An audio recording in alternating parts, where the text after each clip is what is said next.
When I was a kid, my mom owned a furniture store. So during the summers, I would hang out in the back of the furniture store. Me and my sister would, because we didn't have a babysitter. My dad was at work. And so obviously, not much to do in the furniture store, very boring. But I had Pokemon Ruby. And so I had Pokemon Ruby and I had the strategy guide, the official strategy guide. And I remember just how fun it was for me to be playing this game, Pokemon Ruby, and then kind of just following through with the strategy guide and making sure that I was catching everything and I was doing everything right. I didn't miss Pokemon and stuff. And my Pokemon's not terribly hard. I could have easily beat it without the strategy guide. It was fun. I liked following along with that. And I thought the new Pokemon were really cool too. I loved kind of going through the Pokédex and being like, oh yeah, I want this one, or I want this, or Shedinja, for example. That's one that caught my fancy because I thought Shedinja was the Wonder Guard ability. Wow, this is so cool. It only takes doesn't take damage from attacks except super effective ones. I remember looking at Salamence and thinking, oh man, this is a badass dragon, right? Because Dragonite's like, eh, whatever. And the Tyranitar wasn't a dragon, but then Salamence, I was like, oh man, I want a freaking Salamence in my game. I remember I had a Shiftry, I had a Breloom, part of my team, right? I know the grass overlap, but whatever, right? And so my memories of Ruby are really cherished because I read through it, I played it through the strategy guide. I also played it with my sister because my sister had Sapphire and we would play Ruby and Sapphire together, right? Eventually got Emerald later, so I would play that as well. And so I remember when I discovered the Regis, because it was only because of the strategy guide that I learned that, oh, I can actually get all the Regis, like Regirock, Regice, Registeel, if I do the Braille thing. That's what I learned about Braille. So then I figured out the Braille stuff, figured out you have to get the Relicanth and the Wailord, and then go to that specific location to unlock the Regis. Uh, so I thought that was a cool concept too, how you had to kind of work to unlock them. I thought that Groudon was a sick legendary. Like I still remember going to the cave and seeing the lava, right? And yeah, that's where you get Groudon and then getting Rayquaza post game. I like the Team Magma and Team Aqua, like they're opposite factions. So I always thought that was pretty sick as well. Like their whole storylines. Because down the line, I played Emerald too, so I got to experience both of them. And when I think about all the other Pokemon games that I've played, because I've played through all of them, Pokemon Ruby is the one that I look back at and have the most positive memories of it, positive associations of it. And I think what also cements it in my mind is that I had lost it.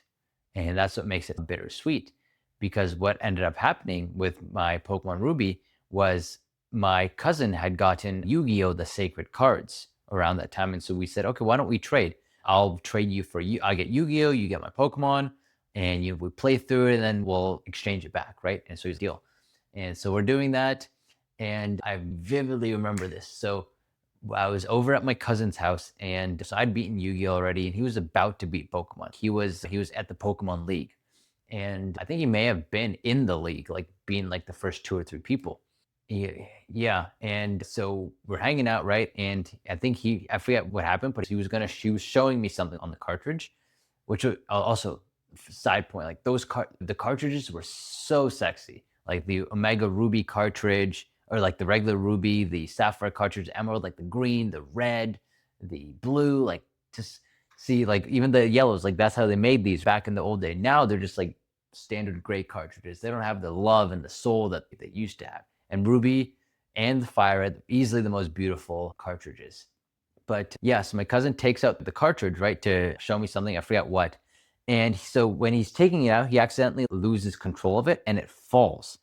And we were outside on the like the patio deck area on the back of the house, and it was a condo. So the condos were all connected to each other, and there's like a little bit of fence that's surrounding them.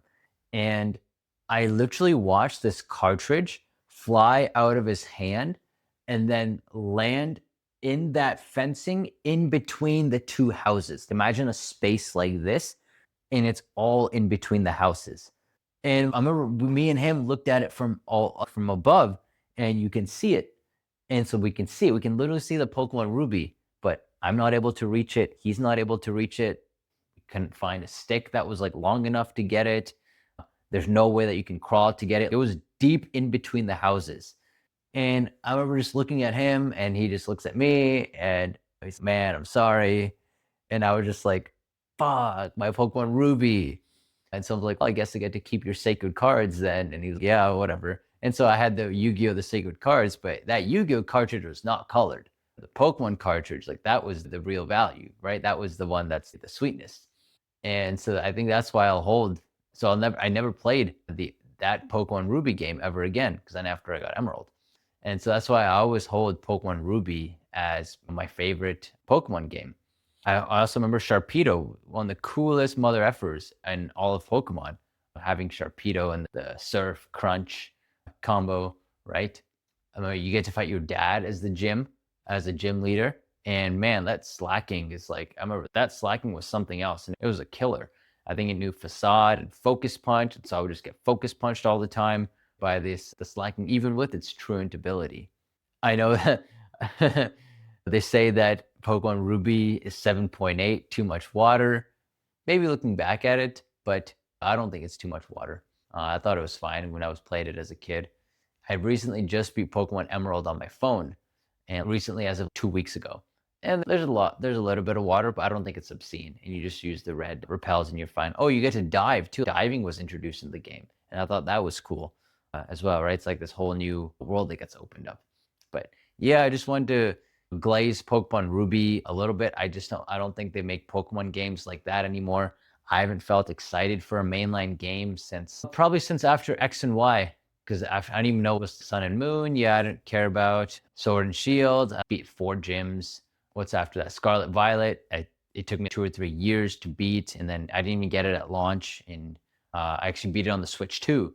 Yeah, just because the performance on the Switch 1 was so bad, and I promptly forgot about it as soon as I beat it. But I'll never ever forget Pokemon Ruby. It's very close and special to my heart.